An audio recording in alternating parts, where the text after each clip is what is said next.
Hello friends, स्वागत है आपका हमारे यूट्यूब चैनल स्टोनो नॉलेज पे। दोस्तों, आज की इस वीडियो पे हम बात करेंगे मानसिक अभिरुचि के अंतर्गत प्रैक्टिस सेट सेकंड के बारे में, जो कि आने वाले यूपीएसआई, एएसआई, एसएससी, जीडी और सभी पुलिस एग्ज़ाम के लिए बेहद महत्वपूर्ण है। तो चलिए फिर दोस्तों, ज़्यादा देर ना करते हुए यह प्रैक्टिस सेट स्टार्ट करते हैं। सबसे पहला क्वेश्चन है कि भारत में अपराध के लिए निम्न में से कौन सा कारण उत्तरदायी नहीं है। भारत में अपराध के लिए निम्न में से कौन सा कारण उत्तरदायी नहीं है।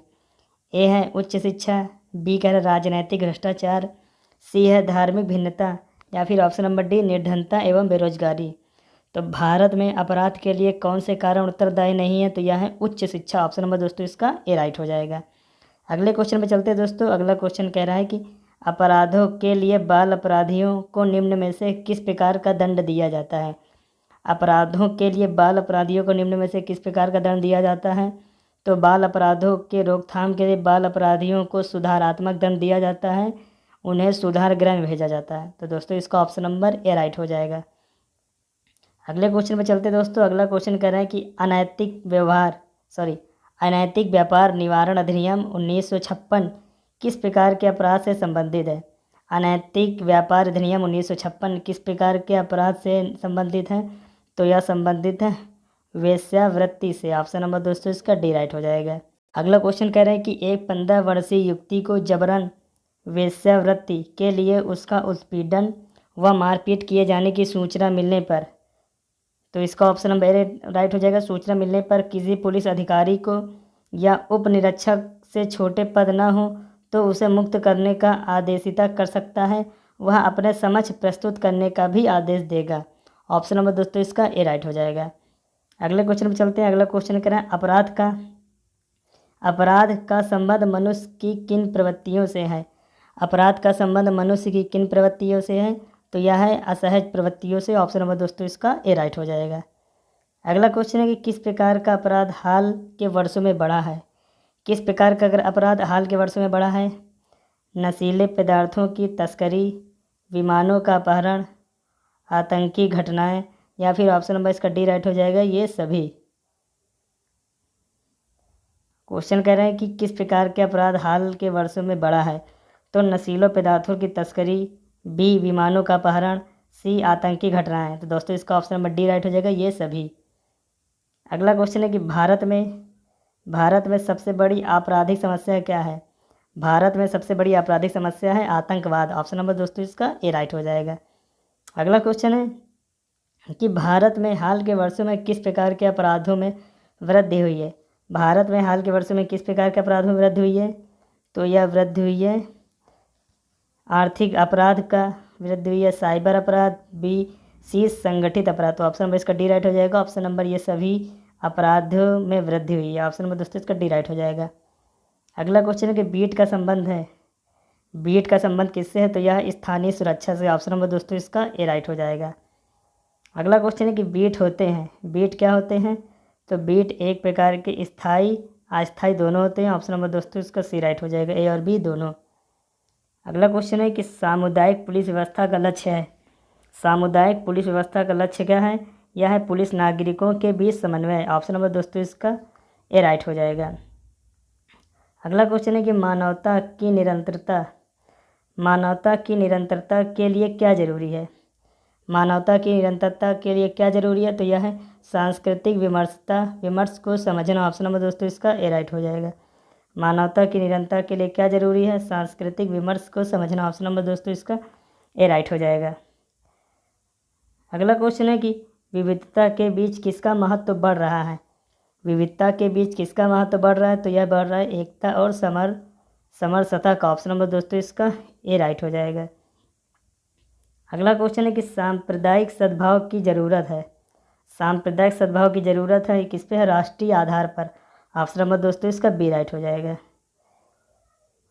अगला क्वेश्चन है कि भारत में सांप्रदायिकता की समस्या कब से मौजूद है। भारत में सांप्रदायिकता की समस्या कब से मौजूद है, तो यह मौजूद आधुनिक काल से। ऑप्शन नंबर दोस्तों इसका सी राइट हो जाएगा। क्वेश्चन करें कि भारत में सांप्रदायिकता की समस्या कब से मौजूद है, तो मौजूद है आधुनिक काल से। ऑप्शन नंबर दोस्तों इसका सी राइट हो जाएगा। अगला क्वेश्चन है कि संविधान ने मूल अधिकार किसे प्रदान किया है। संविधान ने मूल अधिकार किसे प्रदान किए? तो यह प्रदान किए प्रत्येक नागरिकों को। ऑप्शन नंबर दोस्तों इसका ए राइट हो जाएगा। अगले क्वेश्चन पे चलते हैं। अगला क्वेश्चन दोस्तों कह रहा है कि सांप्रदायिक सद्भाव के लिए पुलिस क्या कर सकती है? सांप्रदायिक सद्भाव के लिए पुलिस क्या कर सकती है? तो यह करती सामाजिक एकता का निर्माण कर सकती है। ऑप्शन नंबर दोस्तों इसका ए राइट हो जाएगा। अगले क्वेश्चन में चलते हैं दोस्तों। अगला क्वेश्चन कह रहे हैं कि संयुक्त राष्ट्र के घोषणा पत्र में विश्वास को क्या माना गया है? संयुक्त राष्ट्र की घोषणा पत्र में विश्वास को क्या माना गया है? तो विश्वास को एक मूल अधिकार माना गया। ऑप्शन नंबर दोस्तों इसका ए राइट हो जाएगा। अगला क्वेश्चन है कि निम्न में से बलात्कार की शिकार महिला की चिकित्सीय रिपोर्ट में किस तथ्य का उल्लेख नहीं होगा? क्वेश्चन कह रहे हैं कि बलात्कार की शिकार महिला के चिकित्सीय रिपोर्ट में किस तथ्य का उल्लेख नहीं होगा? तो दोस्तों उसमें होगा बलात्कार की चिकित्सीय परीक्षण करने के चिकित्सक के अनुभव का कोई उल्लेख नहीं होगा। ऑप्शन नंबर दोस्तों इसका सी राइट हो जाएगा। अगला क्वेश्चन है कि एक विवाहिता को इसलिए परेशान किया जाता है क्योंकि उसका पिता कंगाल है जो आज तक एक मोटरसाइकिल व कलर टीवी दहेज में नहीं दे सका। निम्नलिखित में से यह कौन सा अपराध है? निम्नलिखित में से यह कौन सा अपराध है? तो यह धारा 498A में भारत दंड विधान का अपराध है। ऑप्शन नंबर दोस्तों इसका डी राइट हो जाएगा। क्वेश्चन करना है कि एक विवाहिता को इसलिए परेशान किया जाता है कि उसका पिता कंगाल है जो आज तक एक मोटरसाइकिल व कलर टीवी दहेज में नहीं दे सकता। यह कौन सा अपराध है? यह अपराध धारा 498A भारत दंड विधान का। ऑप्शन नंबर दोस्तों इसका डी राइट हो जाएगा। अगला क्वेश्चन है कि महिलाओं की स्थिति में सुधार न होने का क्या कारण है? महिलाओं में स्थिति सुधार न होने का क्या कारण है? कि महिलाओं की स्थिति सुधारने के लिए बने कानून बेअसर साबित हो रहे हैं। ऑप्शन नंबर दोस्तों इसका सी राइट हो जाएगा। अगला क्वेश्चन है कि भारत की महिलाओं का स्वतंत्रता से पूर्व तथा स्वतंत्रता के बाद की स्थिति में क्या परिवर्तन आया है? भारत की महिलाओं का स्वतंत्रता से पूर्व और स्वतंत्रता के बाद की स्थिति में क्या परिवर्तन आया है? तो कोई खास सुधार नहीं आया है। ऑप्शन नंबर दोस्तों इसका ए राइट हो जाएगा। अगले क्वेश्चन पे चलते हैं दोस्तों। अगला क्वेश्चन कह रहे हैं कि स्त्रियों की दशा में सुधार न होने तक विश्व के कल्याण का कोई मार्ग नहीं है। स्त्रियों की दशा में सुधार न होने तक विश्व के कल्याण का कोई मार्ग नहीं है। यह कथन किसका है? तो यह कथन है स्वामी विवेकानंद का। ऑप्शन नंबर दोस्तों इसका बी राइट हो जाएगा। अगला क्वेश्चन है कि महिला सशक्तिकरण से क्या अभिप्राय है? महिला सशक्तिकरण से क्या अभिप्राय है? तो महिला सशक्तिकरण से महिलाओं के विकास के लिए उन्हें पुरुष के बराबर सामाजिक स्तर प्राप्त होना है। ऑप्शन नंबर दोस्तों इसका बी राइट हो जाएगा। अगला क्वेश्चन है कि भारत के स्वतंत्रता के 62 वर्ष बाद भी महिला स्वयं को सुरक्षित क्यों नहीं महसूस करती हैं? भारत के स्वतंत्रता के 62 वर्ष बाद भी महिला क्यों नहीं सुरक्षित महसूस करती हैं? क्योंकि घरेलू हिंसा, मारपीट, छेड़छाड़, उत्पीड़न आदि अब आम बात हो चुके हैं। ऑप्शन नंबर दोस्तों इसका सी राइट हो जाएगा। अगला क्वेश्चन है कि निम्नलिखित में से धारा 494 भारतीय दंड विधान किस अपराध से महिलाओं की सुरक्षा करता है?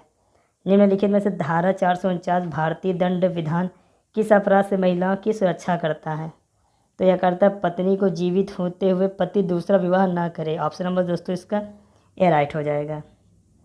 अगला क्वेश्चन है कि दहेज हत्या का अपराध भारतीय दंड विधान के किस धारा के अंतर्गत आता है? तो दहेज हत्या के अपराध भारतीय दंड विधान के किस धारा के अंतर्गत आता है?